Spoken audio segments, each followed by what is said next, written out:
Welcome into Always the Jags. This is your official channel for all things Jacksonville, all things Jaguars, all things Duval.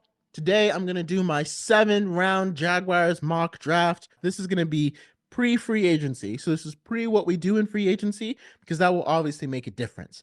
I do think you should draft the best player available, but I also think it's important to know who you think is going to end up being where and adjusting your free agency strategy based upon that, because you want to get the best player available, but you also want that best player available to be someone you need. So if you know that, like, okay, what it's looking like, this player will probably be around here, okay, and he's a defensive tackle and he'll probably be in that spot, but I also need a cornerback, so let me sign a cornerback so I can take this defensive tackle, right? Because you don't want to sign a defensive tackle and then take a defensive tackle, because now you have two really good players that won't be on the field at the same time. It's a waste of money and time.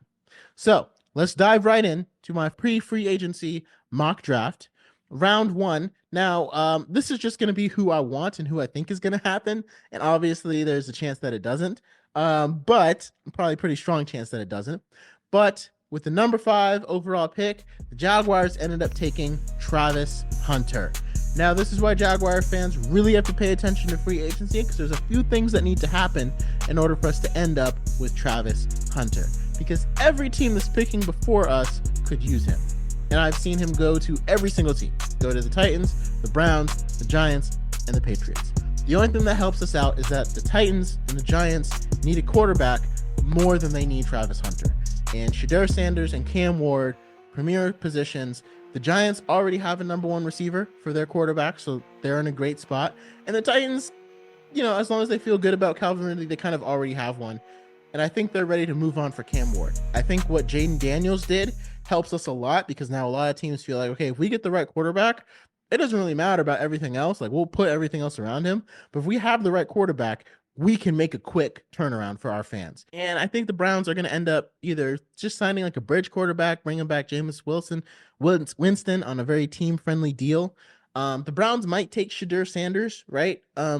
But a lot of people are thinking they'll probably try to build up their roster, take another rebuilding year, and draft another guy. So I think if Shedeur Sanders or Cam Ward is on the board, the Giants are going to take one of those two. I don't think we should expect Travis Hunter to make it past the New England Patriots. But if the Patriots make a move for a big receiver like T. Higgins or Chris Godwin or even Keenan Allen, because the receiver market is very, very good this year, if they make a move for T. Higgins, I feel like it's safe to say they're going to go offensive line, because they know they need to bring in an offensive lineman, and I don't think they're going to be able to hand out a big contract to T. Higgins and a big contract to an offensive lineman.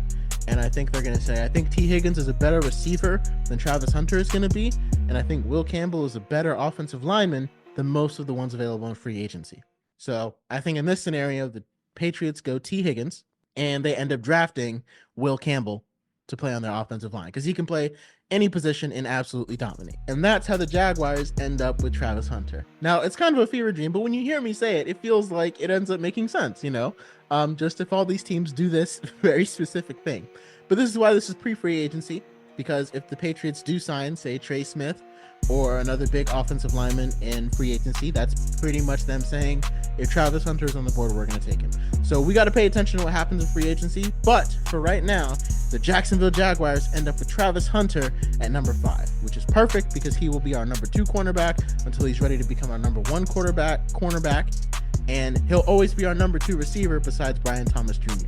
So if he's playing the number 2 role on both sides of the field, I'm okay with that, because that allows him to not have to be in the spotlight.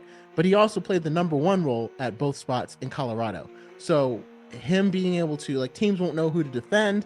I think it'll transform our offense. And if we end up getting Travis Hunter, we'll be free to release Christian Kirk. In case we go over the cap or something like that, I would be comfortable releasing Christian Kirk and Evan Ingram if we had Travis Hunter, because he could play outside and we could swap him out with Gabe Davis when we feel like he needs a spell. Parker Washington can play inside, and I think Brenton Strange is good enough to take over as that tight end 1, as long as we have Travis Hunter on the field, because again, having Hunter and Thomas, that's going to attract a lot of attention to them. So that's my pick for number 5. Hopefully we end up getting it. If we don't end up getting him, then I do believe that we should trade, if it's possible to trade back. Like, if someone takes Travis Hunter, one of those 2 quarterbacks might still be on the board. And so if the Raiders want to trade up with us to come get one of them, I'd be fine with that, right? If they want to leapfrog, somebody, because I think the Raiders are at 6. So, or somebody else wants to come up. Only thing is, we can't let Will Johnson go past number 8, because I think the Panthers will scoop him up in a heartbeat. So we can trade with the Jets or the Raiders, because I don't think they're a threat to take Will Johnson. The Jets might be, but I think they'd be looking more towards offensive line. But even the Jets, like if they're there at 6 and they see there's a quarterback still on the board, they might want to leapfrog the Raiders, and we could nab an extra 3rd, maybe even the 2nd round pick for them just to leapfrog the Raiders and take their quarterback, and then we could still take Will Johnson. Round 2, 36, I'd be taking Xavier Watts, the safety out of Notre Dame. Now, Xavier Watts is one of those guys who could end up in the 1st round. When I was doing my mock drafts, he ended up falling a couple of times just because there's a couple of guys above him, Malachi Starks and another guy's above him. But he's the kind of player that we need to pair with like Javon Holland in our secondary. And then our safety, like I said, double dip. That's because our safety position will become a source of strength if we have him back there with Javon Holland, because he's fast, he's instinctive. There's almost no knocks on him other than kind of where he played in the competition that he was with. So I think he would be a great person to patrol our secondary. He could be a starter on day 1 with a veteran. Now, I had a couple of different scenarios I was kind of running with, because I was wondering, should we take our 2 3rd round picks and try to turn them into a 2nd round so we can get a top flight interior lineman, or should we just stay put and draft? So for this one, I ended up staying put and drafting. And at number 70, I ended up getting Tate Rutledge out of Georgia. The defensive tackle and the offensive line positions appear to be very deep this draft. There's starting level, or at least competitive level, offensive linemen and defensive linemen all throughout all the rounds of the draft. So I'm okay with the Jaguars waiting a little bit to grab somebody. And so if we grab like Tate Rutledge from Georgia as an offensive guard, he's a guy that can play multiple positions along the line. He's a guy that can develop. And again, it's pre-free agency, but it's if we end up signing Kevin Zeitler. Now, if we do feel like packaging those 2 3rd rounders and moving up and grabbing a 2nd rounder, like with the Jets or something like that, we could potentially draft a starting caliber guard in Wyatt Malum.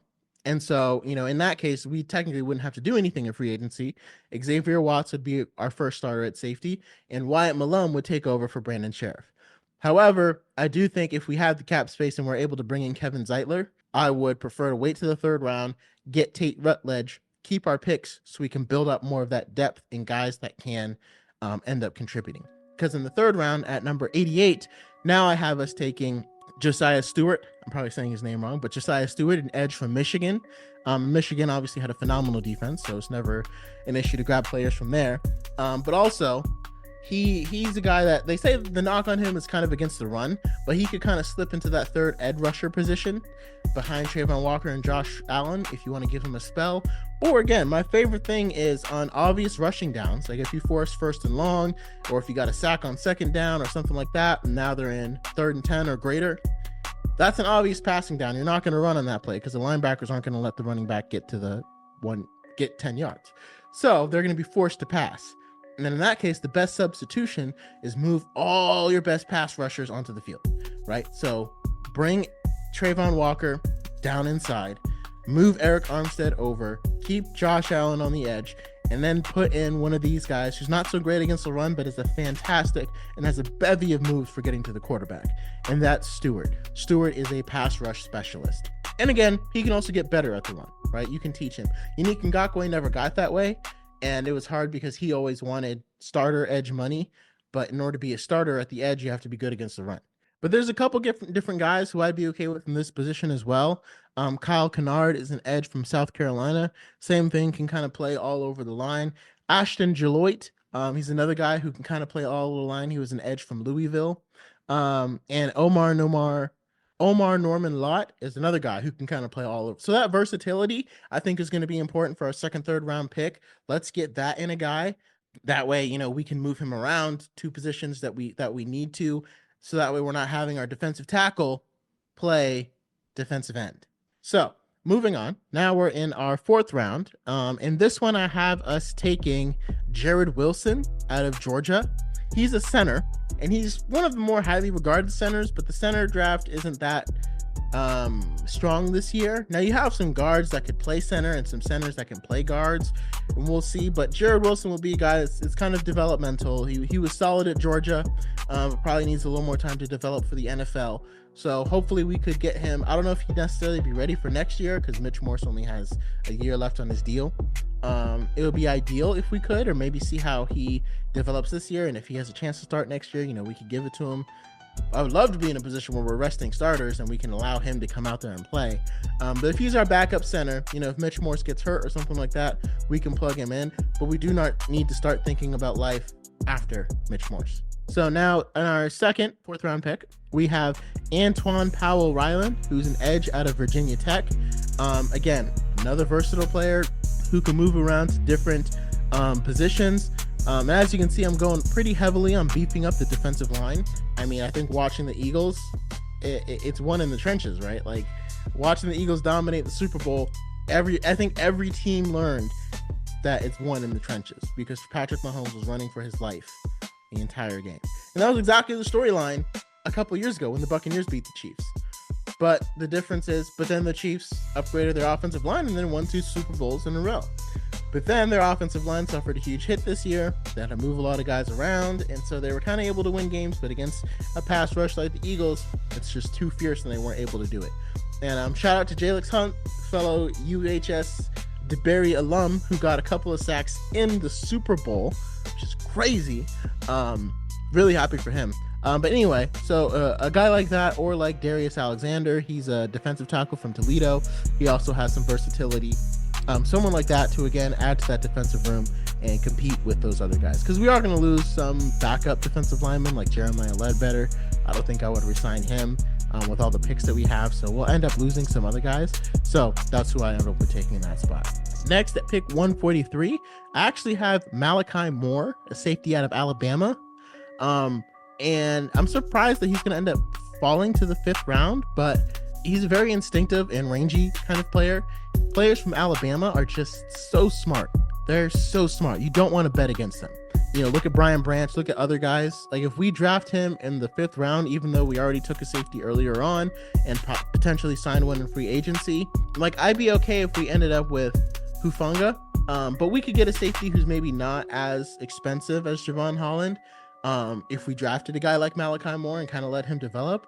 But I'm also okay with, having some insurance. Like, if Xavier Watts isn't that good, right? We got Malachi Moore waiting in the wings who can maybe play if he doesn't end up living up to the snuff, like Andrew Cisco ended up not living up to. And then also he'll probably be great on special teams as well.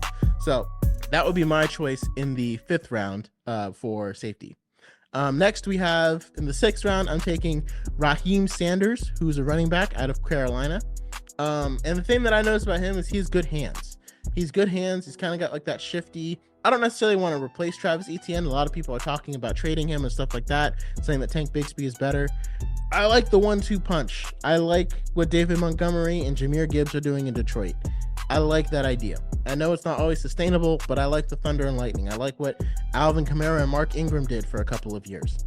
To me, I don't see any reason to not keep that going unless it's time to pay Travis and he wants a deal that we don't want to give, right? Like I loved the Melvin Gordon, Austin Eckler the Chargers had until the Chargers didn't want to pay Melvin Gordon. And then so it was just Austin Eckler. Like having a 1-2 punch at running back, it's valuable. And both guys on a rookie deal. And so, just keep it up and let Travis Etienne play more of a scat back role with his hands. But also we've got Raheim Sanders waiting in the wings, who, again, I don't know about taking over maybe next year or the year after, but just giving a change of pace. Focus on having Travis Etienne and Tank Bigsby carry most of the load, and then we've got Raheim Sanders kind of in the back. Lastly, we've got Max Brosmer, quarterback out of Minnesota. And this is the 7th round. This is kind of a flyer to see. I don't know if we're going to end up signing CJ Beathard or Mac Jones. Honestly, Gardner Minshew is out there. I would sign him. Well, I don't know if he's going to hit free agency this year. He might get cut by the Raiders. We'll see. But if he hits free agency after competing for a starting gig, I would love to bring him back as our backup. You can do way worse than Gardner Minshew. I would love to bring in Gardner Minshew, and then maybe we wouldn't have to draft a quarterback, in the 7th round. I also have a receiver, Theo Wees Jr., who we could draft, a receiver out of Missouri. Again, just for some depth, kind of if we don't end up bringing back some of those other guys who made it onto the roster, like Tim Jones. And I think we have another receiver that might be leaving. So that would just be kind of to replenish the receiver room, especially if we end up getting Travis Hunter and releasing Christian Kirk. But yeah, no, let me know your thoughts. Who do you want us to draft? Do you think it's realistic to try to get Travis Hunter? My thing is, he's up there. Like, I would hate to have signed a cornerback and then Travis Hunter is there at 5, right? That's my thing, especially because I'm okay with Will Johnson, and I do think Will Johnson can develop better than these cornerbacks that are on the market. And I also feel like our receiver room is good enough to where we don't need Travis Hunter, but man, it would be nice to have him, right? Like, even if we have to release Christian Kirk, I feel very good about Parker Washington playing the slot over Christian Kirk. So let me know your thoughts on who you would draft. Let me know if you think any of this is realistic. And remember, it was always the Jags.